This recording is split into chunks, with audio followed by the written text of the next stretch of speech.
at the heart of this organization is our membership. Your talents, time, and enthusiasm drive our mission and bring our programming to life. So because of you, our committees are thriving and our events are meaningful. I'd like to salute our institutional members, the Business Journal, Pekia Communications, the Anderson Program in Journalism at YSU, the Mahoning Valley Historical Society, and the Public Library of Youngstown in Mahoning County for their continued support and partnership. We are also indebted to Farmers National Bank, which has sponsored this event, and Stamba Auditorium, who has been our home away from home and always gives us the best service and the best atmosphere and the best food. So let's have a round of applause for Stamba. Thank you. So I'm inspired by the strength of our scholarship program. To date, it has provided 4 outstanding students with last dollar scholarships that support their educational journeys in tangible, flexible ways. And I want to make sure that everybody understands that when you donate to our scholarship program, that means that the students are able to use those scholarships in any way that helps their educational journey. And if that means it's rent, if that means it is transportation, if that means it is book supplies, whatever, that's how we've decided to frame our scholarship. We have 3 more students whose names are not yet public, and they will be our 2025 recipients. Those will be coming out shortly. Our Hall of Fame and awards event continues to grow in stature, and it showcases media excellence across our region. A friendly reminder, Hall of Fame nominations are due May 1st. Don't start it on April 30th. Please get your nominations in because it's really important. We have some catching up to do from all those years when there wasn't a press club. So we need to sort of, to coin a phrase, move that needle so that we can honor those folks who need to be honored, deservedly so. I need to take a moment and want to take a moment to recognize Diane Laney Fitzpatrick. Diane, stand up for a second, please.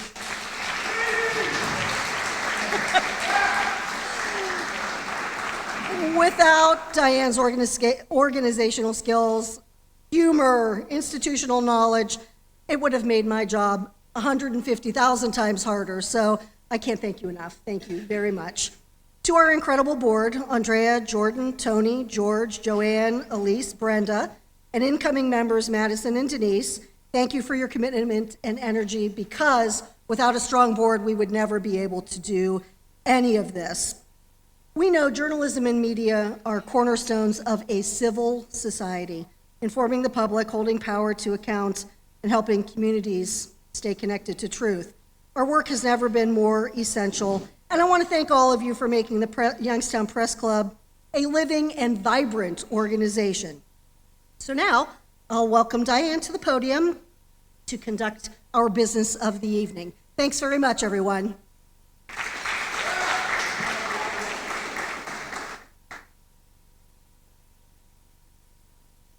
Good evening, everybody. Before we get down to the business of electing a new board, I want to make a special presentation and say a few things about our outgoing president, Lori Factor. Lori has been the kind of press club president that goes above and beyond in whatever she does, and she does a lot. Her stamp is on everything that we do, from the emails we send out to members every month, to the smoothness of the program at the Hall of Fame dinner, to her many conversations with people around the community where she talks up the press club and says, hey, you should be a member of the press club. I myself don't know how I could function and without relying on her to tie my shoelaces every morning, figuratively. Lori has been our president for the past 2 years, and in that time, we have seen amazing growth and accomplishments. So here is a small token of our appreciation for all the work that you have done, and we appreciate you so much.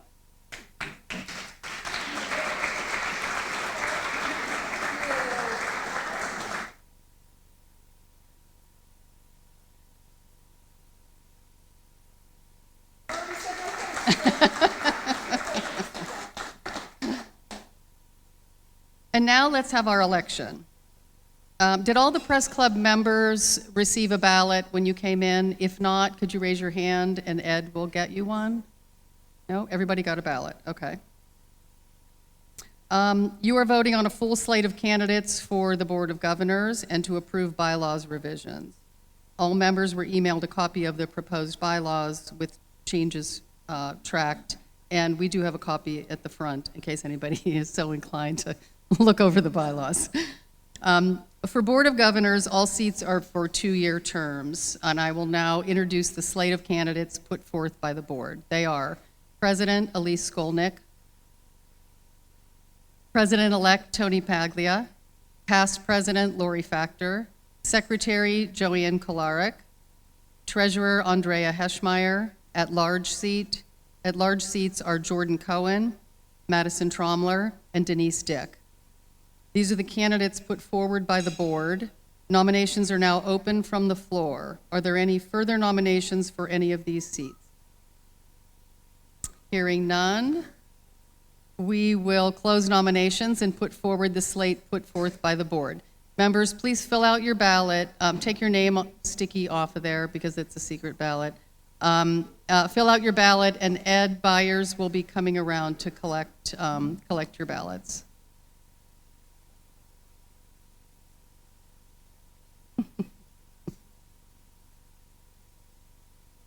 Thanks, Drew.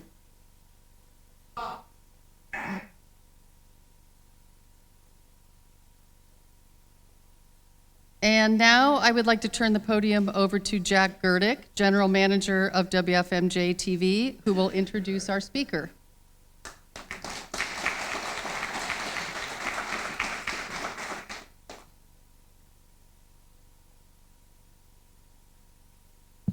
Thank you very much.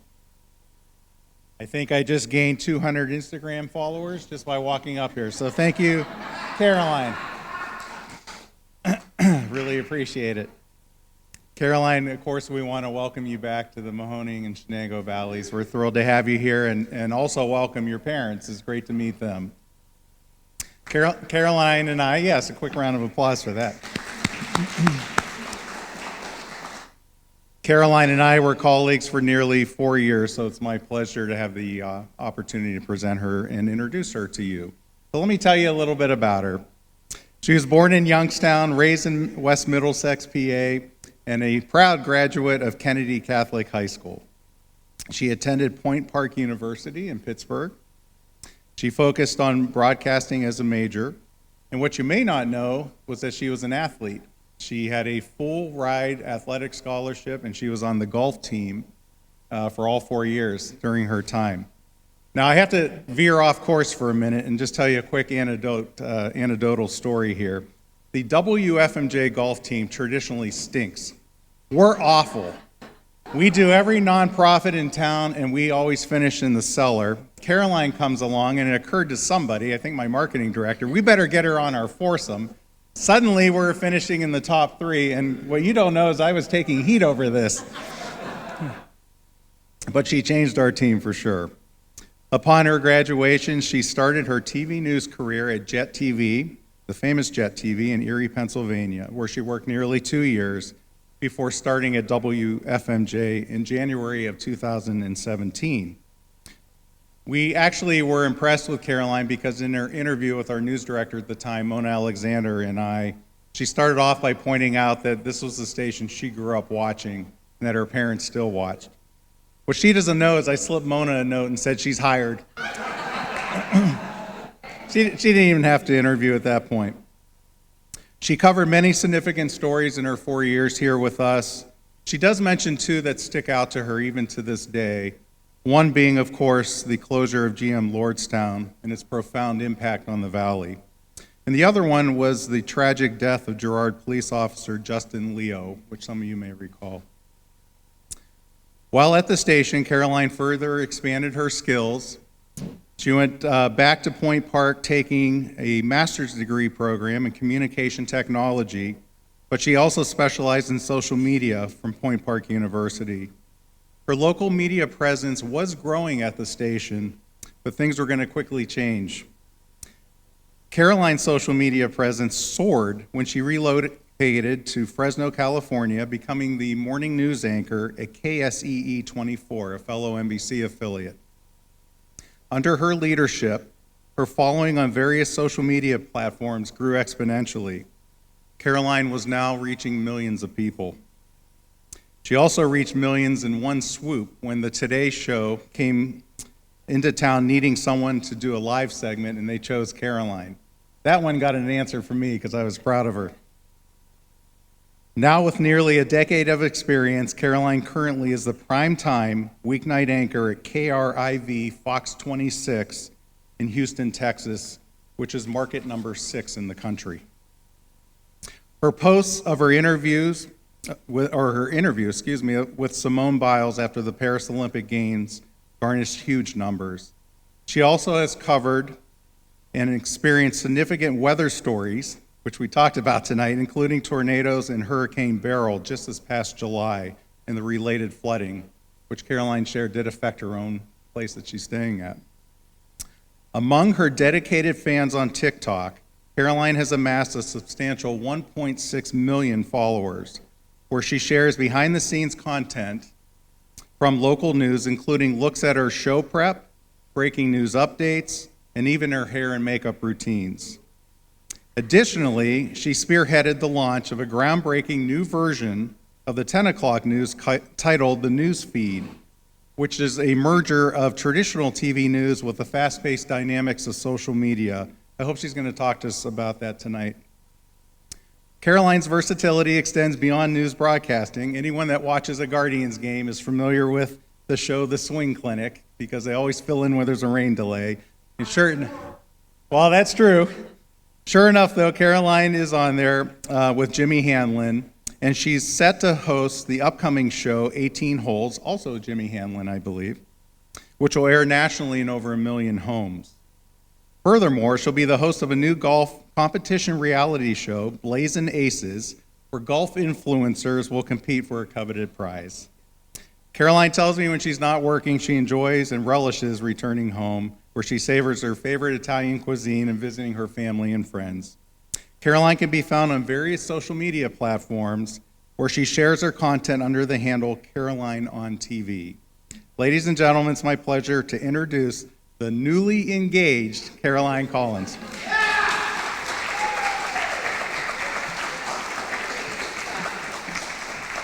Wow.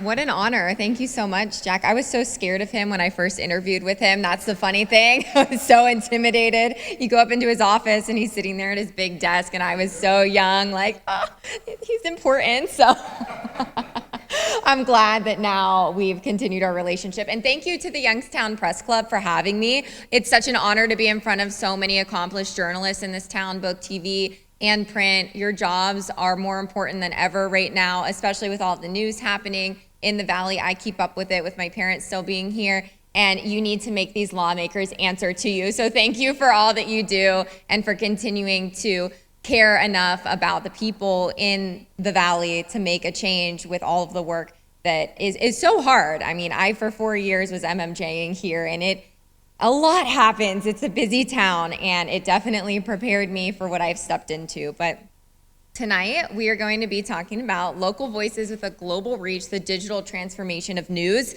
And this is something I'm so passionate about and so excited to talk to you about, because that's really what we've been living for so long now. Ever since I entered this career, I was actually chatting with some people out here during cocktail hour, and I was like, I remember the first time when I was working in Erie, PA, that I did a Facebook Live. That was groundbreaking at the time, and now, I mean, we see it all the time with breaking news. We're always, on Facebook Live, Instagram Live, every platform has a live, but that was crazy that I could be out at a scene or in the newsroom and doing a Facebook Live, and that's kind of where I was like, oh, this field is changing, and as you've all seen, it really has changed. So Jack did a great job kind of spelling out where I started and where I am now. Point Park University, if you do talk to young people and they are interested in journalism as a career, I thought it was so important to go to a university that had such a hands-on program, and I could really rent out the cameras and edit and shoot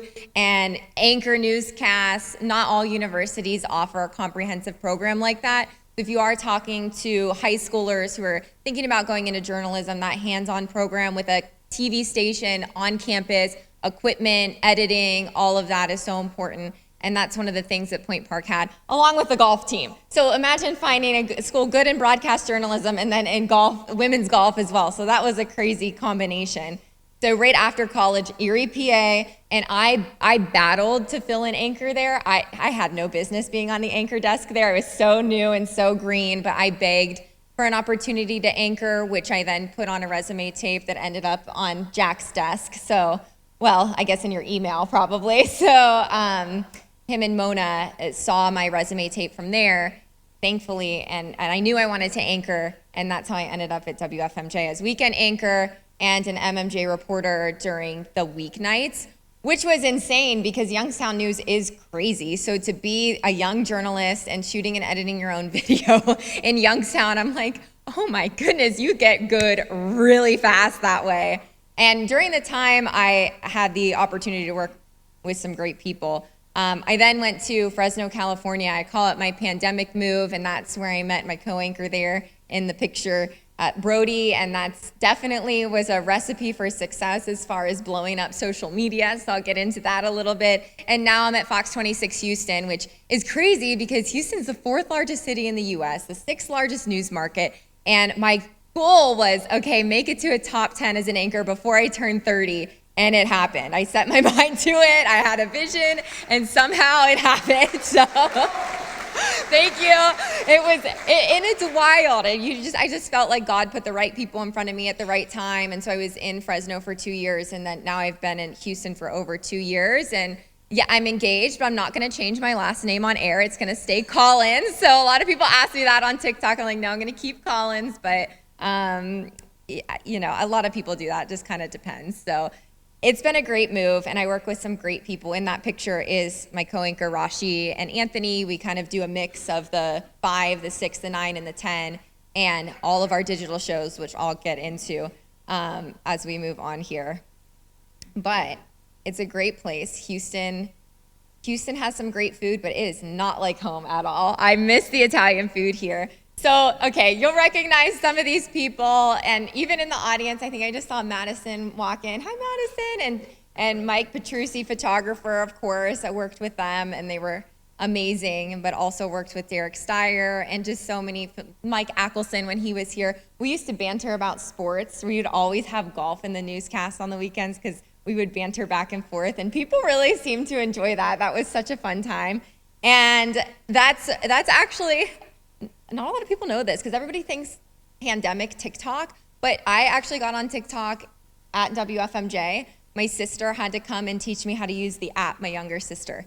So that's where the whole TikTok thing started. And it was such a weird concept to me because I was sort of on the older side of coming up with social media, so I got it, but I didn't really understand how important it was. And when my younger sister said, you need to be on TikTok, you will blow up on there as a news anchor, I was like, I don't even know how to use it. So she physically came to WFMJ when she was home and taught me how to use TikTok. And I used to make videos in the newsroom and in the studio. And it was just all for fun because the app was so new to so many. And that was in about 2017, 2018. So I was definitely ahead of that 2020 curve of when it really blew up. So I'm glad that I listened to my younger sister, because, you know, we don't always do that, and took her advice and got on social media. But it was at that same time that I realized, you know, she does have a point. And my mom came across this master's degree program at Point Park University, and it was so innovative. And I said, that's really where social media is going, or news rather, is going towards the digital social media side. So as I was working full-time at WFMJ, I enrolled in a full-time grad student program and got my master's in communication technology with a social media specialization. People thought I was nuts. Why are you wasting your money? What are you doing? Why? You don't need that. I'm telling you, it was the best decision I ever made. All that I learned in grad school, I applied directly to my own social media. I would use myself as the brand, and thank goodness that I went and struggled through the stress of working full-time and going to grad school full-time, because I truly believe that that allowed me to get the job that I have now at Fox 26 Houston as a lead anchor, was because of my understanding of the digital side of news and social media. I think that that's so important to understand and to realize the importance of that. Let's see. This thing's a little fussy over here. I think I'm going the wrong way. Also on here, you'll see the picture of the golf show that I do with Jimmy Hanlon, and that was a really cool experience to be able to marry my love of golf with my love of talking. But I want to talk about the shift from traditional to modern media, from print and television to social media, podcasts, and influencers. One of the biggest things that I was battling, and I think now finally after several years it's becoming a bit more accepted, was, well, you're not an influencer, you're a journalist or you're a news anchor, and you can't be both. Well, I think that that's an extremely dated way now of thinking about it, and that's only going to hurt news organizations to think that if you work as a journalist, you can't also be somebody with a lot of influence online, because when you have a big following that's engaged like mine is, you become a person with influence, and then you sort of get this title as influencer. And that was a really big battle that I really had to fight for with a lot of bosses and a lot of general managers and a lot of news directors, always kind of explaining why I was doing what I was doing on social media. It seemed like they loved it and hated it at the same time. I think now I've kind of grown into a good understanding of a nice balance between fun content and hard news content that's kind of appeasing both sides, and my audience seems to like it. But it's tough in general, I think, in any career to be seen as more than what you're doing. And so this has been a journey, that's for sure. But, you know, someone's got to do it. So I'll gladly pave the way for that. So last year in December, Elon Musk, and you know how much influence he has. You know, he's an influencer, right? I mean, he's a person with a mass amount of following and a big and yes. Okay, well, yes, but so he is it's okay. I love hearing from other people.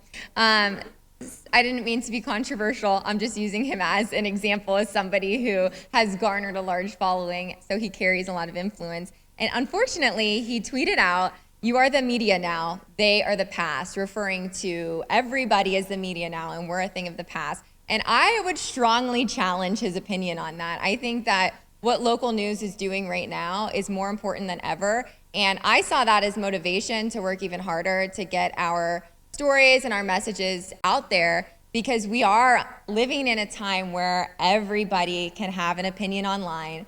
Everybody can put whatever they want out there on the internet, and it's really up to our local news organizations to make sure that we are using our code of ethics, and we have access, which regular people don't, to politicians and governors, and I mean, you name it, we have access to these people, and we can ask them direct questions and get their answers out there, and we're unbiased, and we work hard to be unbiased, and that's something that you're never gonna find with just regular people reporting on whatever they think is news. So I think now is the time where especially local journalism is so important, and we have so much power, because I'm just a girl from West Middlesex, Pennsylvania. I had never in my wildest dreams would think that I would have over 1 million followers on one platform, over 300,000 on another, 80,000 on Facebook. I mean, the numbers are truly crazy for someone that, you know, I just grew up here and watched WFMJ all the time, and I never could conceptualize the reach that a local journalist could actually have. In fact, a lot of local journalists have a larger reach than even what you see on national news because of their following online. And so it's really crazy to think that more eyes are on me than maybe some other journalists working on what you would think is a bigger platform. So it's a big responsibility, but I think that when statements are made, like the general public's the media now, that should be fire for us locally to really buckle down and try our hardest to utilize digital media to get our messages out there. So I wanted to give a few examples of how I've used my personal social media to get the news out there. And I'll start with an example of hard news.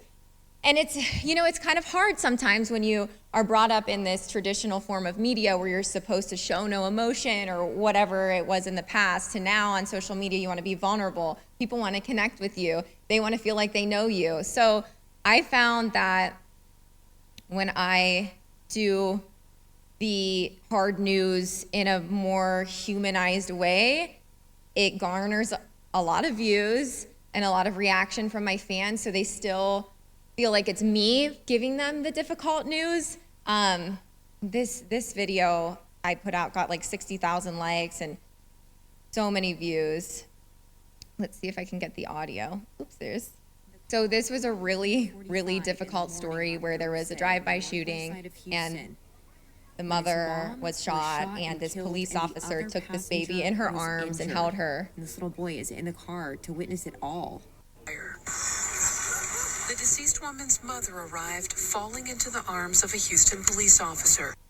The car that was apparently carrying the gunman ended up crashing because they hit a curb just down the street. Police arrived within 1 minute. They detained 2 people.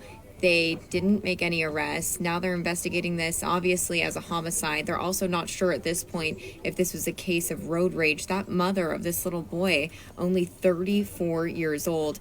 If you do know anything about this, Houston Police Department is asking you to contact them. If you want to contact them anonymously, you can go through Crime Stoppers. That number is 713-222-TIPS. So I think that was a great way to report on something that is really tough to report on, but also do it in a way where my audience could tell that I feel horrible and I care about it, and just showcase that story in a different way. And that picture was really kind of blowing up on the internet. And it's a little bit challenging on these platforms to report on hard news because so much of it is flagged or censored, so it won't circulate. So you have to be kind of careful with what video you're showing, what words you're saying. You can't show anything too graphic because TikTok or Instagram will flag it and then it won't circulate. So I thought that was a great way to showcase that really sad story that we wanted to get the word out because they wanted to catch the people that did it in a way that people in my audience could still relate to. But also, the way I really blew my TikTok up was with some fun videos, which I will show you. This is one that went absolutely so viral. It got 5.2 million likes and so many views. We have to track our opening of the show. Makeup and hair still not done. In 3, 2, ahead on KC24 Sunrise. Flooding is getting worse in Florida as a helicopter crash in a South Fresno neighborhood, sending 2 to the hospital. All right. Boom. Done. And now we go to... So I'll mute the volume and kind of talk over as this plays out. So what I'm doing here is I'm peeling back the curtain of what local news is like behind the scenes and letting the audience in and explaining what the process is before we went on to anchor the news. This video got like 38 million views and 5 million. This was kind of like the start of, oh, people want to see this behind the scenes and what is happening here. So once this video blew up, this was my formula, and this is really how I ended up gaining over 1 million on TikTok, because people are so interested in the human behind the news and the human doing the job, and this is a great way to showcase that. This video goes on for 4 minutes. I'm not even kidding you. And then eventually it goes into, I don't even know, I like showed what I would eat for breakfast, and I took them through my whole day, and people just grasped onto that, loved it. And then it was like every video I was posting behind the scenes was blowing up. I just this week posted some, I know, I'm just being real, you know. Just this week I posted some behind the scenes content, and all of those are over 1 million views and 100,000 likes. So I just feel like it's a way to be real, oh my gosh, and connect with the audience. Yep, so I think it's important. And then there I am anchoring the midday show, and it just gives people an idea of what we do behind the scenes. And I was like, I can't believe that this is interesting for people, but it really has been. So the Instagram Reels and Instagram in general was kind of an interesting story. So after I had graduated and then graduated with my master's degree and took the job in Fresno, California, I was really bored with my Instagram, and I was sort of just sitting in my place thinking, how can I do news in a different way that's gonna gain attention on Instagram? And Reels had just come out. I jumped on the trend because it's so important to jump on these features when they come out. And I started using Instagram Reels, and I started with like funny videos with my co-anchor Brody. Dale a tu cuerpo alegría, Macarena. Hey, Macarena. Hey, Macarena, Macarena, Macarena. Hey, put the chop. I mean, so ridiculous, right? But 130,000 likes later and like millions of views. I guess people think it's funny. So I started doing all the trends on social media, and those caught fire. I would also share hard news on there as well. And it ended up being a perfect formula to boost my Instagram following to levels that I could have never imagined. Also, Instagram's attached to Facebook, so as I was sharing my Instagram videos, it was also blowing up. And I didn't really even know this. Like, I looked at my Facebook page one day, I was like, oh, I have 60,000 followers on there, because I just kept posting what I was posting on Instagram to Facebook, and also posting other content on Facebook as well. And that Facebook continues to be a platform that I am growing on a lot, and I think it's a great way to connect with a different audience. I think on each platform, you're really hitting a different age demographic. Facebook might be the older folks. TikTok is my youngest following, because I can see it in my analytics. Also, mostly women follow me on TikTok. Instagram is kind of a mix of young and old, but definitely more men on Instagram. I don't know why Instagram has to be like that.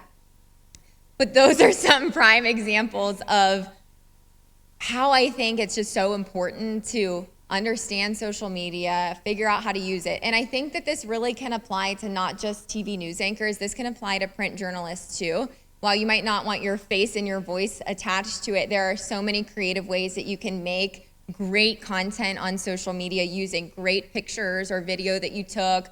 You can do the voice to audio thing where you type the words and the audio appears and make it compelling. But I really do think that consistency is key with any type of social media platform. And I think a great example of that is Joe Rogan. I'll get into that in a second. But because everybody can share and post, one of the first examples that we saw of this was in 2009 on Twitter.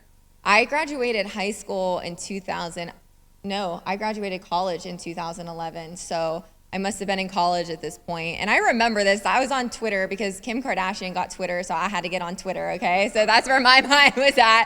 And I do remember this kind of blowing up. Of course, I remember the news covering it, but I remember specifically in college talking about the Hudson River crash landing. This person was just there on the river getting where he needed to go, saw this happen, took that picture, tweeted it out. There's a plane in the Hudson. I'm on the ferry going to pick it up. Crazy. And he tweets it out. It was called TwitPic at the time, which I had not heard that term in so long until I started putting this presentation together. I was like, wow, throwback. And this went viral on Twitter at the time and crashed the website. And that's definitely where we saw the perfect example of one of the first citizen journalism moments that really took off. And we rely on this a lot in local news. People send us videos and pictures, or we'll see something online. So it is really important, but then it's also, especially with the rise of AI, up to local news to vet that is legit and make sure that we're going through our sources and making sure that actually happened, which is a scary time to live in, right? But interestingly enough, in 2009, I didn't even realize this, that's when the Joe Rogan Experience podcast launched. Now Joe Rogan gets an average of 11 million downloads per episode. So he really jumped on this podcasting thing, right, at the right time. But he consistently posted and shared, and look where he is at today. It is incredible. But that's sort of like what it is with social media. You've got to post every day. When I was growing my accounts, I was posting up to no less than once a day, up to 3 times a day, consistently for over 12 months. That's really how I grew my accounts to what they are today. And I know what it takes now, so I'm like, if I get frustrated that my accounts aren't growing, I'm like, well, I better start posting 3 times a day and come up with creative content. It's a real dedication, and it's a lot to manage with the full-time workload at Fox 26 in Houston, which is a whole other thing that I'm very excited to talk about. So we're reimagining how local news works, especially where I work now at Fox 26. It's a Fox-owned and operated news station, so that means that Fox Corporation owns a big group of local news stations across the country, and I am part of that at Fox 26 Houston. So something that we've done, which was really a weird concept to me when this launched, when I first got to Fox 26 2 years ago, is an app called Fox Local. Think of that app as like Netflix for local news. It is our website, it's our app, it is everything, but it's content that's extended and bingeable. So you go into Netflix, right, and you find your show that you want to watch, and you watch this long form content. That's what we're doing on the Fox Local app. It's free to download for anyone in the country. You can just select whatever cities. You can select Houston or wherever you want to watch. You can watch all of our programming live on that app, which also works on your smart TV. So you could literally watch it on your smart TV as well. You're watching us live, and then you're watching our bingeable content, which we have created specifically for our Fox Local app and our YouTube channel as well. I learned actually this week that our YouTube channel at Fox 26, we are approaching 1 million subscribers, but it's been an extremely profitable thing for our company, our YouTube channel, but that takes major consistency from our digital team side to put out our content on YouTube and then also on our Fox Local app. And what you'll see us kind of do a lot is maybe we'll put it out on our Fox Local app and our website first, and then we'll put it on YouTube. Some of our YouTube videos go viral. It is crazy, but financially, I'm hearing straight from a report from my news director and general manager this week that YouTube is bringing in a lot of money for us. And who would have thought that local news would be on YouTube? And it's just another platform that's doing really well. Anyway, my co-anchor Rashi and I, we created a show for Fox Local and our digital platforms that's live on our website every single day at 3:30. It's called Caroline and Rashi, and we were going for that kind of Hoda and Jenna, or Jenna and Friends now kind of a vibe, because when I auditioned for this job, Rashi and I, it's like we were immediate best friends. It was crazy. And our general manager at the time, well, he's still our general manager and news director at the time, they loved that. They were like, you guys are so good. So now I anchor the 5 o'clock news with her. But we also have this show on streaming. And it's truly a show where our whole personalities can come out. Hey, this sounds like the beginning of, like, you know, when the DJ starts going. Yes. Like in the beginning. Yes. Dun dun dun dun dun dun dun dun dun. And then we're gonna build up from here. Yes. I love it. It's so fun. It gets me pumped up. Every single time. Oh, I didn't take the clip off my hair, but it's okay. Oh, it looks fine. It looks Oh, cute. really? Yeah, keep it. You know, this kind of hairstyle reminds me of my drill team instructor, our coach. I thought you were gonna say Jersey Shore. Oh, Pookie. Is that her name, Pookie? Snooki. Snooki. This was big when I was in high school, but Snooki. even higher. Yeah. So this show, we got to design it. We got to pick out our set. We got to pick out our chairs, where we wanted to do the show, because we actually have podcasting rooms at where I work. And we're like, no, we want to do it under the lights and in the studio. And actually, because of our vision, now we've created, well, not we, but the station has created a very elevated podcasting room. They're like, oh, we get what Caroline and Rashi wants. We need to really make our podcasting room something that looks like what they would envision. So we came up with this whole concept, and this is something that we do live every day, and then it goes on our Fox Local app, and it goes on our YouTube page, and it's anything we want to do. We can take this podcast-like show on the road, we can do it here, we can have guests on. We have full free range of what we're doing on the show, which I think that means my boss and general manager trust us, because we have some crazy ideas. We've been live at the Houston Rodeo, we've been everywhere, and we are consistently the #1 stream show on the Fox Local app, which is really cool, considering that we're up against a lot of unique programming on there that other talent has come up with. But it's doing so well that we are actually going to bring this to TV once a week, and then hopefully it becomes a regular show on TV, which we would actually need to get a producer and get some, like an editor, and make it more ready for TV. Right now, this was like a more geared towards a podcast, but it's going well and they like the concept. So we're excited that we actually might be taking this to air more than once a week if the once a week deal goes right. So that's very exciting. Another thing that was so cool was I got to spend 10 minutes with Simone Biles, fresh off of her Olympic win. I was shaking. I was so nervous. I love her so much. I'm such a huge fan. But then I'm like, okay, get it together. Like, you have to be serious and you have to pull it together. So I was almost in tears before I got there. And then I was like, okay, pull it together. And I did a full interview with her for, I think my interview was about 7 minutes. It seemed like it was an hour because I was like, oh my gosh, I'm talking to the GOAT, you know? And it was just a very surreal moment. She was so sweet and so nice and took pictures with me and everything. But I put the full interview on our Fox Local app and then on our YouTube channels, and then we just chopped it down in segments for our different newscasts. So I aired a snippet at 5, a snippet at 6, a snippet at 9, a snippet at 10, and so on and so forth, and then just drove our audience to the Fox Local app or YouTube to watch the full extended interview. And I think people really like to see that raw, unedited type of feel when it comes to an interview. I don't think that they don't want to see me and Simone talk, just Simone talking. Like they want to see me talking with Simone, and they don't want to see it edited. So it was edited in a sense that we had multiple cameras and it looked really nice, but it was the full interview, like what you would see if you watched a documentary or something, the full thing. And it was so cool and it was so fun. But I laughed because one of the pieces of content that really blew up was actually, here's the interview. One of the pieces of content that blew up was actually on my Instagram feed, and I'll explain that in a minute.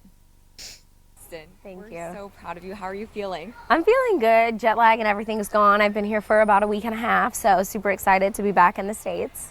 We are so proud of you, and I'm so excited to even be talking Yeah. to you right now. The GOAT, as you have on the GOAT necklace, Yes. I love it. Thank you. What are your plans right now to prepare for the GOAT Over America tour? The GOAT Yes. tour. Yeah. Well, the Gold Over America tour. Yes, right now I'm just working on getting back in the gym. That's something I would have edited out for TV, like, because I said like a word wrong, but people find that relatable and they want to see the full conversation, so we just let it play out online. I'm starting those basics, getting my body moving, and then after that we'll just head out, start training, and then go. And as the interview goes on, I ask her all rambling, we're kinds of just fun talking, questions. and then it gets picked up and we're like, I did not think this was going to go that big or this was going to I asked her happen. about So TikTok. it is crazy, and I know that our platforms and our voices are so powerful, but it's a privilege. Whenever you're so the interview goes on, and it's a 7-minute interview, and we had different cameras, and then the things that I aired were much, much shorter. But one of the things, to my surprise, which really, really, really took off, which was crazy, I have it pinned on my Instagram, not my story. Let's see, how do I get to my page? I'm like, what's gonna pop up here? So I have this pinned on my Instagram because I never would have thought, first of all, this was genuinely me being completely surprised and blown away that this even happened. Basically, we were at Simone Biles' gym that her parents own in Houston. She grew up there. And so I didn't know this, but all these little girls see her all the time. And so then all the little girls wanted to meet me and were freaking out over me because of TikTok. So I just posted this video not thinking anything of it. Like, I was just like, oh my gosh, this was so cute. Let me post it. Okay, you see her? She's right there. I have a whole group of young gymnasts all excited to meet me. What is happening? Why are you excited to meet me?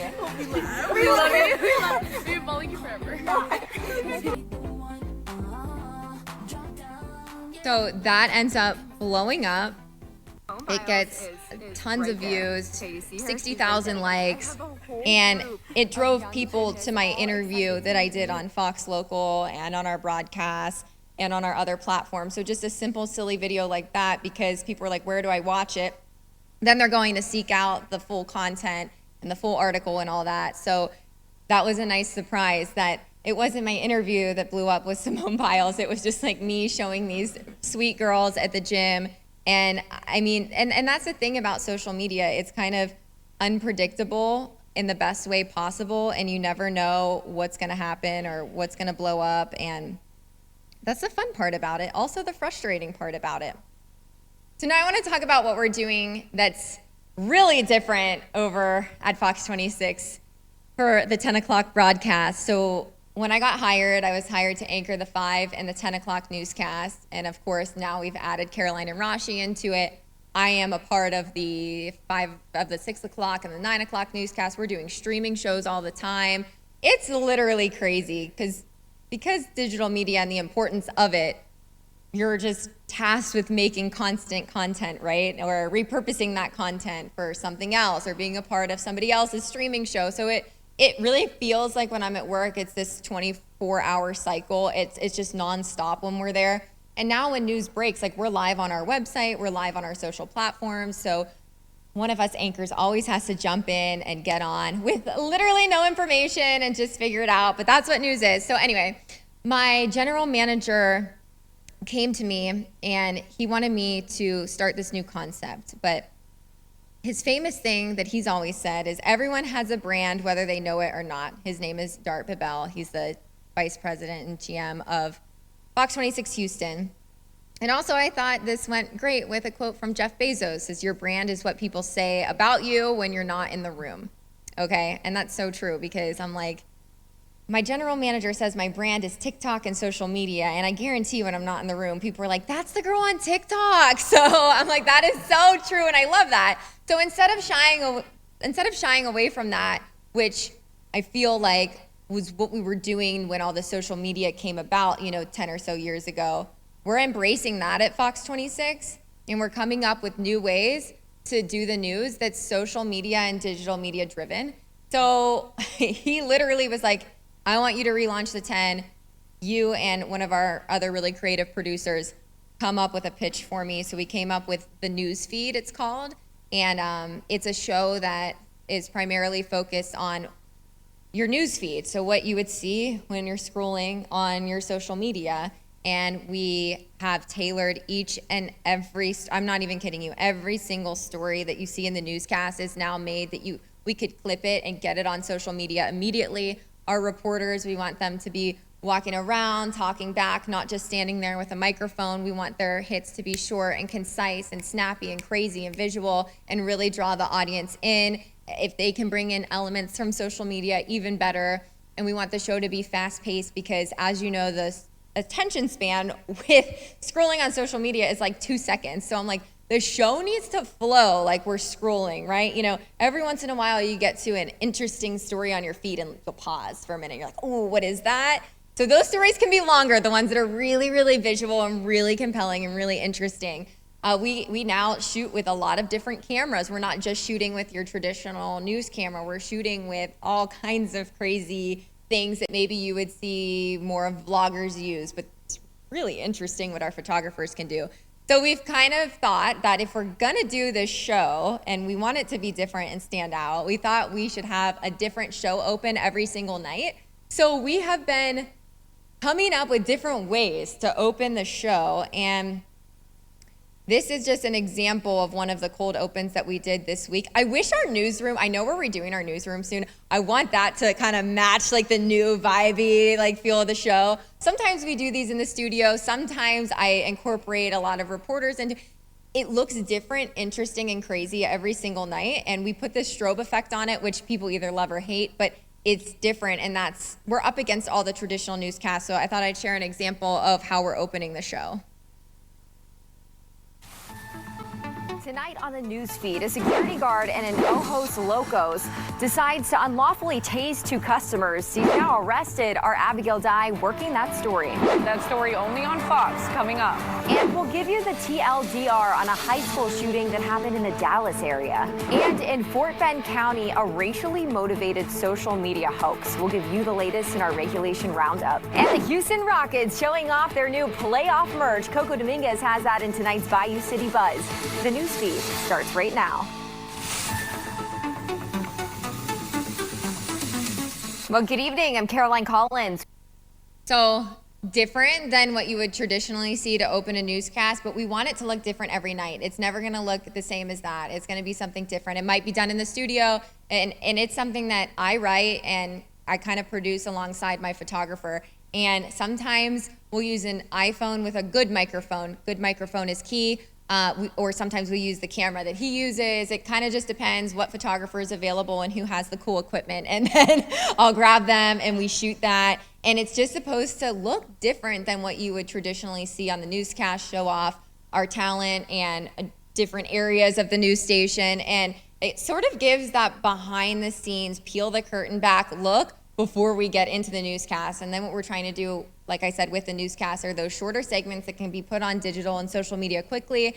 And we're trying to do a lot of transitions that go up, like how you would swipe on your social media, or little sound effects that are social media driven. And we've branded some of our segments like TLDR, too long didn't read. So stuff that might be long and boring, I'm breaking it down quickly and concisely. And we're trying to keep all of our stories to about 15 seconds. It's actually crazy because it's a solo anchor show, and I seriously, the first night that we did it live, I was like, oh my gosh, I need to breathe, you know? So it's a lot, but it's a concept that I think we'll see a lot more of in the next 5 to 10 years. I just think we're kind of the first ones that are really putting it out there on TV. And Jack Gerdick and I, we were talking earlier, and how the ratings are so different than they were. So it's because so many people are streaming and watching it on digital, and we do get ratings every single night, but it's so competitive right now, and we just think that this will really set us apart. And of course, content is really what matters and what drives that, but it's something that we're trying, and we're encouraged to try. And you know, we could try something live on air, which I love, and if it doesn't work, that's okay. We're not gonna get yelled at or anything. The creativity is supposed to flow. So I really like that about Fox 26, is the openness to try something daring and different. So I really do believe that with everything that's changing, consistency is the real key here on any type of journalism, whether it's broadcast journalism, print, you name it. You need to find a formula that works for you and be consistent. I would say embrace AI to your advantage. We've been using a lot of artificial intelligence to write web scripts, to condense our sound bites. We've been using AI to generate photos like the one you see on this screen. I created this with Gemini today because ChatGPT was being too slow. We also insert our scripts to make them more conversational in AI sometimes. So a lot of times I'll write an outline of what happened, and then I can throw it in ChatGPT or whatever AI system that we're using to make it conversational. And then I usually tweak it even more. But I would say try to learn these hacks that can set you apart. I think for print media, having the ability to create an image on ChatGPT, it's free. If you don't have an image of something, you can create it, and it takes 5 seconds. So I would really, really lean in. Instead of working against AI and working against these social platforms, lean in and use them to your advantage. And then for on-air talent, it's being authentic and being yourself. Or if you are a print journalist, but you're okay with putting your face on social media, be authentic to yourself. Don't be afraid to show your personality off or react to something. A lot of times if I'm doing a story that revolves around golf, I'll be like, you guys know I love golf and I could talk about this all day, so let me tell you what's going on. So just those little hooks where maybe that used to be seen as being, as editorializing the content, and you do have to walk, of course, a fine line on that because you can't show emotion one side or the other. But when it comes to things that are personal to you, I think that that's such a great way to kind of hook your audience in and get them to feel connected to you. Are there any questions that you guys would like to ask me from the audience? Yes. Anyway, when Leslie was going on maternity leave, I hoped in my heart of hearts that you would be the successor, but the Madison came into the picture. I'm sorry to embarrass you again. Well, did just fine. Well, yes. Funny story about that is I actually, when Leslie was pregnant and I knew that she would be taking maternity leave, I'm pretty sure I was banging on Mona's door begging to fill in anchor the 3 nights a week that I was MMJing. So I would go out and MMJ earlier in the night, and then I got to come back and fill in for her. So I feel like my whole career has just been me begging for opportunities, and then somehow it happens. So you just can't be afraid to ask, beg, plead, knock on doors, send emails. Yes. I'm thinking about the current times, and the question is, At what point do you start taking risks when it's your job to tell the truth and the audience doesn't want to hear it and the individual manager? That's a good question. Thankfully, at Fox 26 and through the Fox owned and operated stations in our group, we have an incredible team of real journalists who appreciate the truth and getting both sides of the story and not being biased. And that really is the heart and soul of local news. And I don't think that will ever go away. I think you could face big repercussions if you were to speak out and say something that didn't align with the code of ethics. So I think that national news has gotten away with that through their entertainment and opinion shows like you see at night on all the different networks. But even if you watch those networks during the day, they are much more straightforward and they're giving actual news and they're not they're not giving all those opinions and they're not arguing with people. So, and it's hard for the general public to realize what's an opinion entertainment show and what's a newscast. I mean, a lot of people wouldn't know the difference between one of the primetime network shows and the 11 o'clock news on WFMJ. They just think like, oh, it's news, it's the same. I mean, it's not the same at all. So I think that the journalists who go through accredited programs at universities and work as real journalists really care about being unbiased and telling the truth and getting information confirmed from all the sources that you need. I mean, really information should come straight from the source's mouth, not the journalist's mouth. You know, it should be like, I talked to the police chief or I talked to the governor and this is what they say. So hopefully that doesn't go away. I haven't personally, in the 6th largest news market in the country, run into any type of problem like that. And if I did, then we have a problem. Yes. First of all, my son-in-law had a huge crush on you when you were in the he's over it. You can go. Thank you. I'm flattered. Exactly. But I am fortunate to work with students in junior high school. And what are some things, or what are some context clues that we could share with younger people about being able to discern what is good social media and what's junk? That's a great question because I get a lot of people sending me actual fake news reports or just information that gets put out there. Actually, somebody got in an argument with my own mother that I had been married and like got divorced or something. That is not the case. This is my first time being engaged. I've never been married. But an article got put out with that information in there, and then someone actually was arguing with my own mom. My mom's like, I think I would know. So, I mean, it's crazy, and that's such a great point. So what I always say is real news organizations and real journalists are so great to follow. And you've got to take everything else with these people who are maybe people that share news online or share opinions. You have to take that with a grain of salt. So if your students were looking for news or information, follow WFMJ, follow WKBN, follow the local news organizations, follow all of the ones that you know are legit, and make sure that when you click an article, it's from that really good source. And then, you know, you might see some influencers or people talking, but you just have to understand that those people are giving opinions where news organizations are giving the news. And yeah, sometimes you'll see influencers put out information, especially during breaking news, that, you know, X amount of people are dead. And that might very much so be true. And you're kind of thinking, well, why doesn't WFMJ have that? Or why doesn't NBC News have that national? But it's like they're not going to put that out until they literally hear it from the police, from the FBI, from the source that can verify that that is true. And sometimes you can get around it by saying, I am on scene and we are talking to some people who seem to believe that there could be some fatalities, but you can't just be putting that out there like influencers do or news websites do that aren't real news websites, because it's not coming from a verified source. So I think I would tell them if they are looking to get news, they need to make sure it's from a legitimate news organization and take everything from influencers with a grain of salt. Yeah.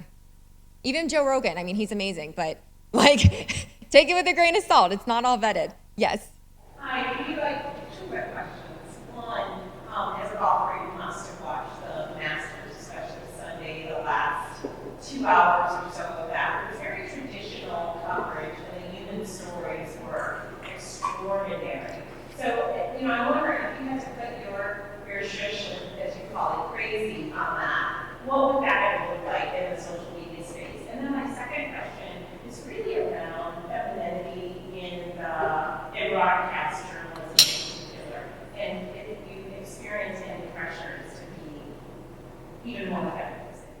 Oh, thank you. Well, those are two great questions.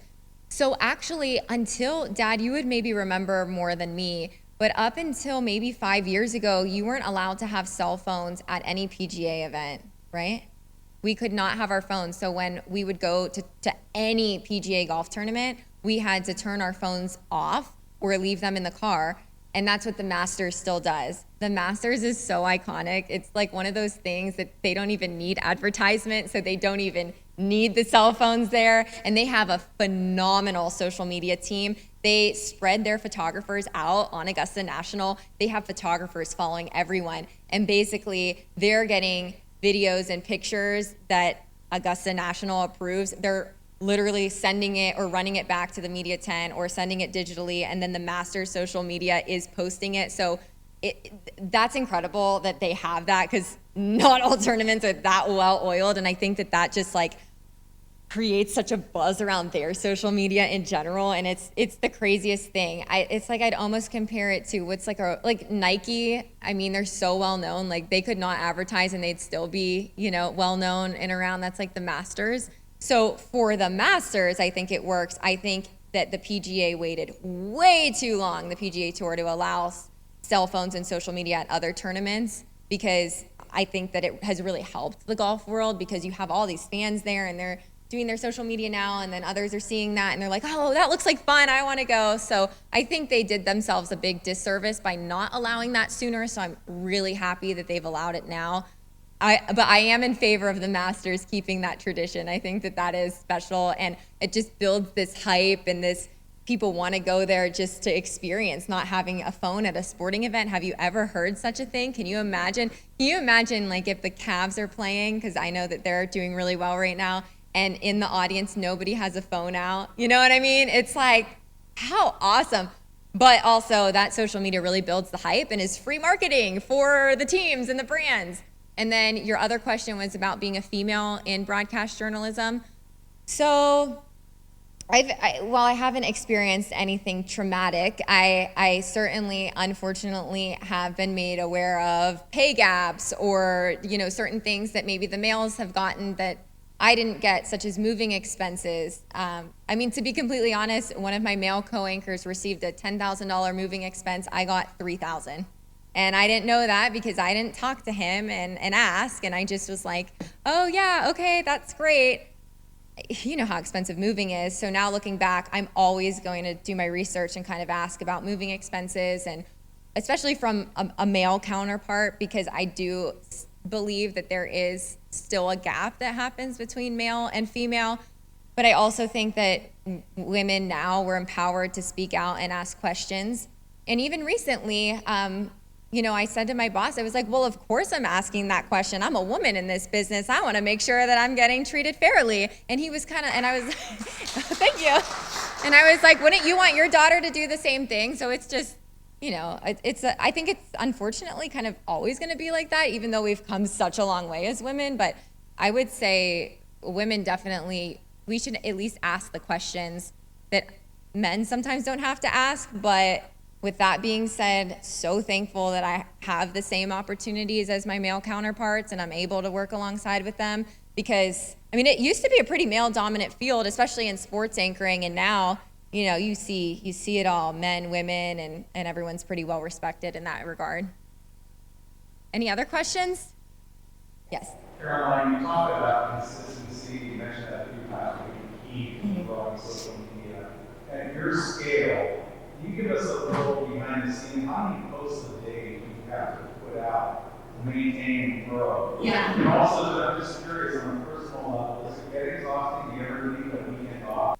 That's such a good question. I think at this point it's just in my workflow, and that's how I've explained it to news directors who have asked me, like, how are you pumping out so much more content than your counterparts? But I truly just try to work it into my workflow and balance it, like I said, with putting out actual hard news. Recently, I've kind of gotten some backup from our digital side. Now they're collaborating on a lot of posts on the hard news side. So I'm like, okay, perfect. That takes care of that. Now let me just edit this. I've been a little lazy with Instagram, and I really want to get on YouTube, but I can only do so much. So I would say now I post on TikTok once a day for sure. And, Instagram probably once a day. Yeah. Instagram, I don't know. It's not, I love TikTok, so I enjoy posting on there. I kind of have to force myself to do Instagram, but I do. I mean, I post a lot on there. But I'd say if you're trying to grow your platform, I would consider posting 3 times a day. I would use ChatGPT or the AIs to search trending hashtags to use. Those are really important. I would also write words that categorize your video appropriately and then slide the words off of the screen so that the apps can recognize, oh, this video is about Stambaugh Auditorium in Youngstown, Ohio. You might not see that on the screen, but it's written because you're dragging it off so that the algorithm can read that. But consistency, the algorithm, they like to be rewarded. So the more you post, the more they're going to reward you. Yes. You mentioned about followers that you have. Is this these followers all tied to your work, or you get benefit individually, financially? That's a great question. So all of my social media that I do is independent, and that's a good question because I was probably one of the first talent. This goes back to my WFMJ days.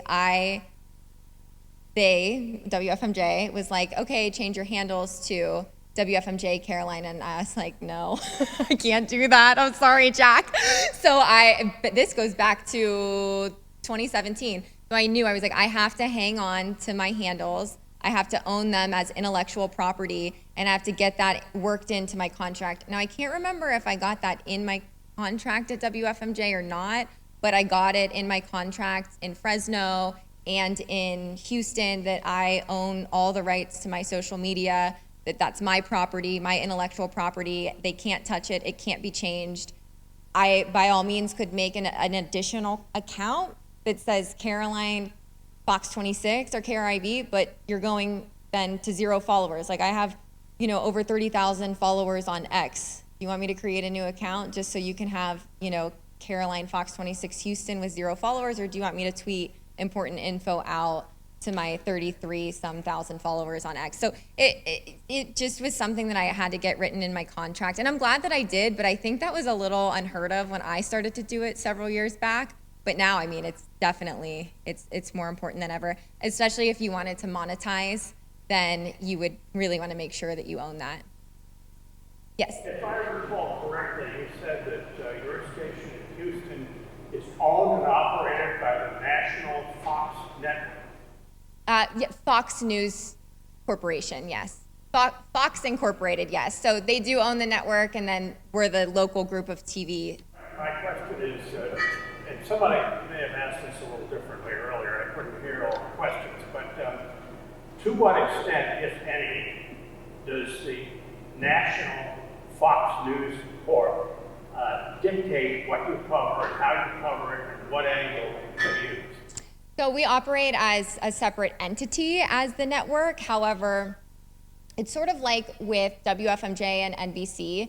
WFMJ can pull the NBC News packages from network and run them for national coverage. It's the same thing with us. Fox News has some amazing journalists who, they're not on Hannity every night. They're not on Laura Ingraham. They are real journalists working real news stories, and we pull from their stories. So they might be reporters that you see on Hard News on network, or we have a group of national journalists that primarily work for the TV stations, the local TV stations, and they're stationed all throughout the country. We call them our MMRs. So they are typically younger talent that gets sent all over the country to do reports specifically for the local Fox News station. So they'll do a hit for Houston, then they'll do a hit in Orlando, and then they'll do a hit for LA. But we also have all the local stations, so if something is happening in LA, we might pull one of their stories from the local station in LA. We're not always pulling from the national reporters, but you'll also see the group of MMRs who work for the local stations. They will also appear on network if they are on a hard news story that deserves national attention. But those reporters are held to the same standards as any other journalist would be held to, which is you get both sides of the story and you report what's going on. It's completely different from all the opinion shows that it's not like Rachel Maddow at night or anything like that. It's real journalists doing what you would see here in Youngstown. Have you and your fiance talked about the information about your wedding? Oh my gosh, yes. My mom was like, you should start a whole separate channel for that. So luckily for him, he likes to not be in the spotlight, and he really wants I put him on my social media. I think he would be happy to stay off of it. So he wants nothing to do with it. He's like, whatever you do is fine. But one of the series that I did leading up to getting engaged was I Think I'm Getting Engaged. And people either loved it or hated it. And people were asking him, does that bother you? And he's like, literally no. She can do whatever she wants. And he had his plan, and it was going to happen regardless of what I was posting on the internet. So it was fun. Any other questions? Yes. How does your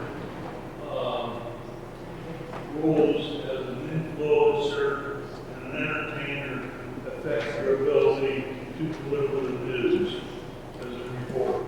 Well, like I said, that was something that I was battling a lot with in the last several years. And I feel like now I'm just coming to a point where it's like, okay, we need to marry the two, and we need to use that to work to our benefit and not against us. So I think with the various different content that I'm sharing, I'm showing my personality, I'm having fun. I have always been more than a news anchor. I love to share about my passions of golf, makeup, hair, but also I love to share about breaking news and hard news that's going on. So I think finally the two of them are coming together and working really well, especially with the show that I just relaunched, the news feed at 10. I think that show really captures my personality and has allowed me to show that, because typically you think personality is morning show. That's not the case. You want personality at night. People still want to see who you are. So just working at a station that values that, I think, has been the recipe for success for me, so that I can continue being an online personality and also a serious journalist. Yes. So are you satisfied in Houston, or is there something bigger? Oh my gosh. Oh, that's such a good question. You know, I live such a nice life in Houston. I work Monday through Friday. Unless there's breaking news like a hurricane where I'm on the anchor desk for over 8 hours straight, terrified for my life because I'd never been in a hurricane before. I go into work at 2 and I leave after my 10 o'clock show. And that's how it is Monday through Friday. I don't usually have to work on the weekends, which is great. My hours are set. It's a wonderful company. I enjoy what I do. I work with the greatest people. So I would really have to be giving up a lot, whether I moved on to something bigger or not. So it's just something I'd have to weigh out. But I like what I'm doing. I wish I was closer to family. I really do miss it here. I miss the food here. I miss my parents and my friends and everyone back at WFMJ. But I'm sure I would miss everybody in Houston. Houston's Southern hospitality, so they just welcome you with open arms. Yeah. So we'll see. We'll see what happens. Well, thank you all so much. I hope you learned something. Feel free to reach out to me. I'm sure you can get my email from the press club. If you have any further questions, I'd be happy to answer them. Thank you, guys. Thank you Oh, thank so you. much. Absolutely. We have our famous speaker gift. It's a Youngstown basket. So you can come up and take a look at it. We'll let everybody go. We'd like to let you know that the ballot passed unanimously. Thank you to Caroline Collins. Thank you all. Enjoy. Have a nice night.